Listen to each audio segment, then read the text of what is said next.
Halo guys, jumpa lagi di Talaut Misteri.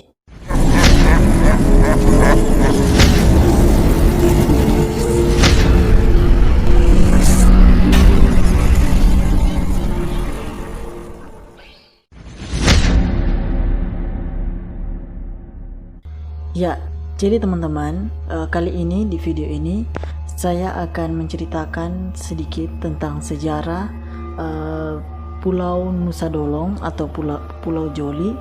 Jadi di balik Pulau Nusa Dolong itu ada cerita sejarah tentang bajak laut. Bajak laut yang membajak di daerah di Kabupaten Kepulauan Talaut.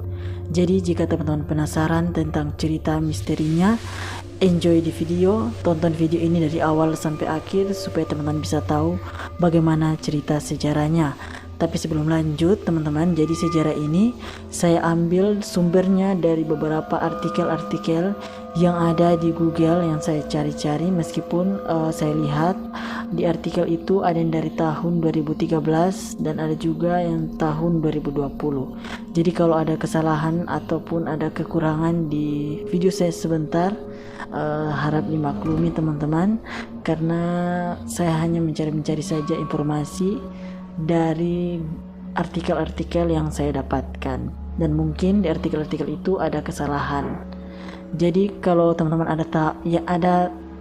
kalau ada teman-teman yang tahu tentang cerita yang benar, kalau ada yang salah sebentar, teman-teman tinggal komen saja di video ini, nanti saya akan baca dan saya akan buat video yang baru lagi yang menceritakan sejarah yang sebenarnya.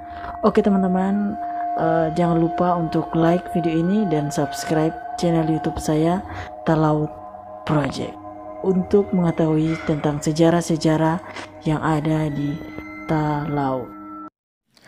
Ya, jadi teman-teman, berikut sekilas tentang sejarah Pulau Nusa Dolong alias Pulau Joli yang terletak di Desa Lobok, Kabupaten Kepulauan Talaut. Ya, jadi teman-teman, ternyata pada zaman dahulu itu Kabupaten Kepulauan Talaut itu sempat ada bajak laut yang berkeliaran di daerah Kabupaten Kepulauan Talaut, yang pada saat itu dikenal dengan sebutan balangingi atau barangingi, yang menjadi momok menakutkan bagi penduduk Kepulauan Talaut. Bagi masyarakat di Kepulauan Talaut, Provinsi Sulawesi Utara, balangingi menjadi legenda tentang keganasan orang yang datang dari laut yang konon doyan makan daging manusia. Dan orang-orang tua dulu sering menyematkan sebutan balangingi bagi orang yang suka melakukan kekejaman terhadap orang lain. Io kete ere warangingi inasa taumata, kata orang-orang tua di Kepulauan Talaut yang saat ini merupakan kabupaten paling utara di Provinsi Sulawesi Utara. Balangingi atau barangingi atau warangingi juga dianggap penculik yang piawai, sehingga kerap dipergunakan untuk menakut-nakuti anak-anak yang suka keluyuran. Namun, banyak yang tidak tahu bahwa sebenarnya yang disebut balangingi adalah nama satu pulau kecil di gugusan Kepulauan Sulu dan tentu menjadi bagian dari wilayah Kesultanan Sulu. Meski hanya satu pulau kecil, namun di masa lampau Balangingi sangat terkenal karena merupakan tempat tinggal para perompak bajak laut atau lanun yang merajalela di perairan Nusantara. Bahkan karena begitu terkenal, maka hampir semua bajak laut disebut balangingi. Pada yang menjadi bajak laut juga banyak dari Mindanao atau Mangindanu dan orang Morotai. Bajak laut balangingi ini yang dulu sering datang merampok ke Kepulauan Talaut, menangkapi orang-orang untuk diperjualbelikan sebagai budak.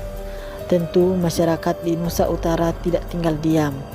Berbagai upaya pun dilakukan untuk menangkal keganasan bajak laut balangingi. Bahkan pertempuran antara masyarakat setempat melawan balangingi tak terelakkan. Salah satu kedatangan perompak balangingi ke Kepulauan Talaut yang tercatat dalam sejarah adalah penyerbuannya di wilayah Beo, Pulau Karakelang sekitar tahun 1860-an. Perompak berkekuatan sekitar 300-an orang itu datang menggunakan puluhan perahu dan berhasil menawan sekitar 150-an penduduk Beo dan daerah sekitarnya. Tapi saat itu kegiatan penyebaran agama Kristen oleh misionaris Belanda atau Sending sudah aktif di Kepulauan Talaut. Misionaris Sending yang bertugas di Talaut adalah Taufman di desa Beo untuk wilayah Pulau Karakelang bagian barat, Richter di Rainis untuk Pulau Karakelang bagian timur, Van Essen di Lirung dan untuk Pulau Salibabu, dan Gunter di Mangarang untuk Pulau Kabaruan. Dengan adanya kegiatan pekabaran Injil tersebut, kapal perang kolonial Belanda pun rutin melakukan patroli laut di perairan Sangihe Talaut. Kapal perang atau Rete salah satu kapal perang kolonial Belanda yang berpatroli di kawasan ini, dan pada bulan April 1862 kapal perang tersebut berjumpa dengan armada bajak laut Balangingi di perairan lepas pantai Teluk Beo. Armada yang terdiri dari puluhan perahu membawa sekitar 300 perompak ini baru usai melakukan penjarahan besar-besaran di Karakelang bagian barat dan berhasil menawan tak kurang dari 150 penduduk untuk dijadikan budak. Dalam pertempuran ini, perahu-perahu perompak yang berukuran kecil kewalahan menghadapi kapal perang kolonial Belanda yang berukuran jauh lebih besar dan bersenjatakan meriam dalam berbagai ukuran.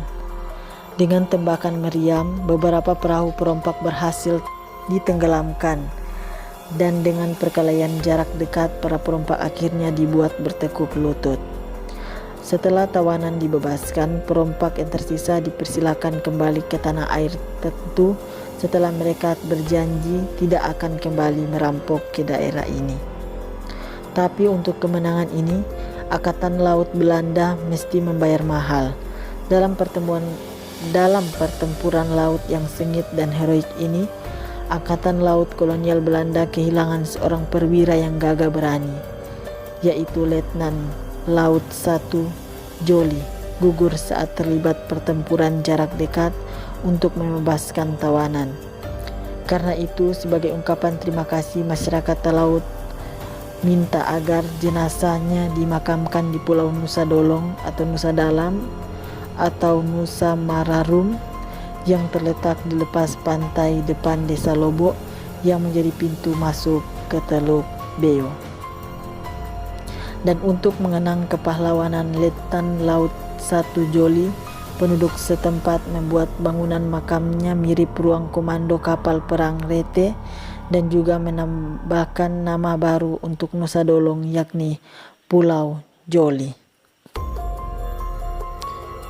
Sayangnya, lama-kelamaan masyarakat melupakan nama baru tersebut seiring dengan bangkitnya semangat anti penjajahan. Sebagian masyarakat Talaut pun sudah terlupakan peristiwa bersejarah ini. Padahal kejadian ini sejatinya memiliki arti penting bagi perkembangan masyarakat Talaut.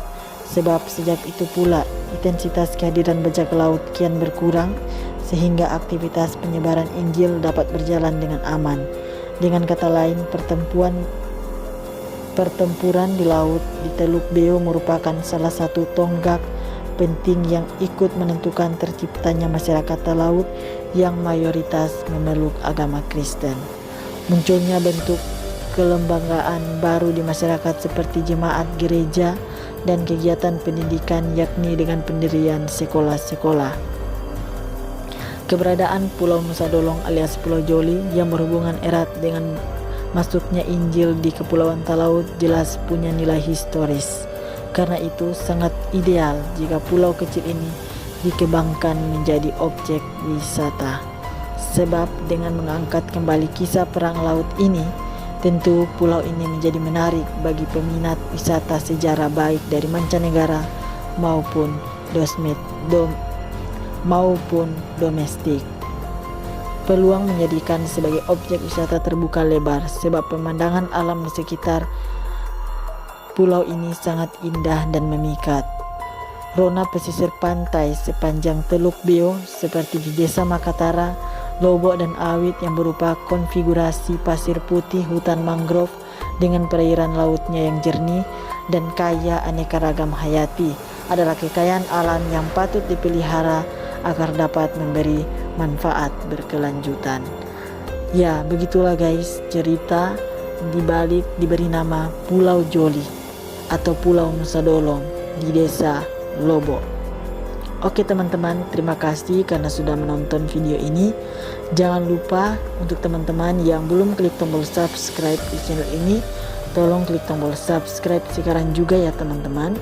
Dan kalau ada teman-teman yang punya cerita-cerita sejarah, mau dia cerita sejarah yang ada di Talaut ataupun sejarah yang ada di Indonesia yang teman-teman suka ingin saya bahas, tinggal komen saja di video ini, nanti saya akan baca dan saya akan buat video sejarah tentang nanti saya akan buat video sejarah yang teman-teman inginkan. Oke teman-teman.